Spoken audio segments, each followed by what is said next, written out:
Hey guys, welcome back to the channel. I'm Florian, good to see you. And for everyone who's new here, welcome guys. Thanks for tuning in. Today we're talking about 6 things I hate about the Fujifilm X-S10.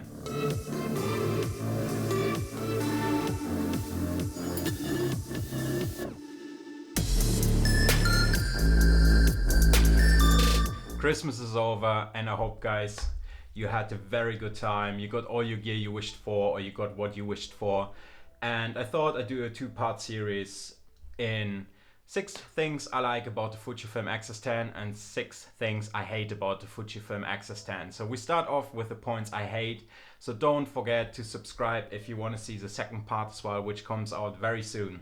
So the first thing which I hate, or what does mean hate guys? Hate is a very strong word.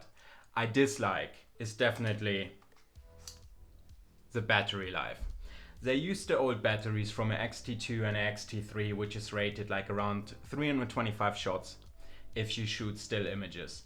If you film with those batteries, I probably get around, I would say, an hour out of one battery. So you definitely need a bunch of them if you're planning to go out and shoot longer. I wish I would have seen a newer battery or updated battery, but I think it comes down to the price of 950 pounds for the body only. So somewhere you need to make compromises, and I think for this what you get in 950 pounds, we can buy 2 batteries from Amazon, including a charger, for 20 quid. Second point I don't like so much is you just got one SD card slot, which reminds me a bit of as Sony brought out the A6000 series, or Nikon brought out 2 years ago the first mirrorless camera, and everyone been like literally raging about you just had one SD card slot. Quite frankly guys, it isn't the best option, but our technology is far enough that we can somewhat rely on SD cards or on technology. I know sometimes it still happens that SD cards fails and you stay there without any backup, but thinking about the price and what you get in a package, we need to compromise. So definitely not the best point to have one SD card slot, but you can make it work. Talking about 4K guys, the X-S10 is capable of shooting 4K up to 30 frames per second. I would have liked to seen 60 frames per second in 4K as well, but then I think it would have been too much X-T4 specs. However, thinking about the X-T3 is capable of shooting 60 frames per second in 4K, and the price currently dropped from X-T3 as well. So basically the X-S10 and the X-T3 are more or less the same price. So why not including the 60 frames per second 4K into the X-S10 as well? Never mind, you can easily walk around without the 4K and 60 frames per second. It would just has been nice and a thumbs up to include 60 frames per second and 4K as well. Another thing what I actually miss on the Fujifilm X-S10 is the switch button for your continuous focus, single focus and manual focus in front of the camera. The X-T3, X-T4 having a small button in front of the camera where you can change your focus mode from single to continuous to manual. I do miss this one and on the X-S10.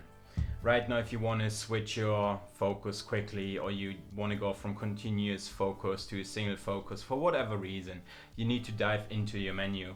But then it comes down to the price again. We can't ask for too much for £1,000. Also, this reminds me a bit of the Sony A6000 series as it came out. Everything was in the menu, barely any customizable button. Of course, the X-S10 got a few buttons as well you can program, so there are ways to work around this. But it would have been nice if this button would have been still in front of a camera. A few other things I'm literally missing actually on the body of a X-S10 is like your focus button, your continuous low high shutter speed button where you could swap while shooting photos. to a high continuous burst rate. Like a lot of things are now in a menu setting. Yes, of course, you perhaps could program all your dials or you set up your function buttons, but a lot of things went into the menu now, which I do understand because it needed to cut the cost to put the IBIS into the X-S10 and bring it under £1,000 on the market. A few buttons just would have been nice if they would have kept on a X-S10 as well. I think my main button I'm missing, as mentioned literally, is a continuous or single mode focus button to change your focus. One thing bugs me the most with the Fujifilm X-S10. Let's say you would use the 50-140, the 18-55, 10-24, all lenses with in-lens stabilization. And you want to switch in-lens stabilization off and just use the IBIS. The system shuts the whole IBIS down. So this means if you switch off your in-lens stabilization on a lens, it switches the in-body stabilization IBIS off as well. You still can add your IBIS boost, but I don't understand why those two are connected. I do understand that your in-lens stabilization should act just for the lens and not for the whole system, and shuts your IBIS down as well.